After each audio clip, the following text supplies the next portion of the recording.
সবাই মিলে যদি আমরা একটা জিনিস চেষ্টা করি, আমার মনে হয় পাওয়ার ক্রাইসিসটা বহুলাংশে কন্ট্রোল করা সম্ভব। আমাদের দেশে দেখেন, আপনি সন্ধ্যার পরে পরে আপনি বাসায়ও কারেন্ট চাচ্ছেন, এট দ্য সেম টাইম আপনি চাচ্ছেন শপিং মলগুলোতে কারেন্ট। আপনি তো এখন শপিং মলগুলোতে সারাদিন ধরেন কাস্টমার, যেটা সাধারণত অনেক সময় দোকানিরা বলে থাকেন যে দিনের বেলায় কাস্টমার কম থাকে। দিনের বেলায় যখন কাস্টমার কম থাকে তখন সে একটাই এয়ার কন্ডিশন চালাচ্ছে।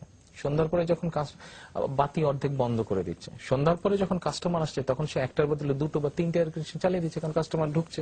আচ্ছা, লাইট যেখানে অর্ধেকের বেশি বন্ধ ছিল সবগুলো লাইট জ্বলছে। এখন এট দ্য সেম টাইম গভর্নমেন্টের পক্ষে, কোন গভর্নমেন্টের পক্ষে কিন্তু সম্ভব না, এটা খামাখা একটা জোর করে কথা বললে তো হলো না, কোন গভর্নমেন্টের পক্ষে সম্ভব না।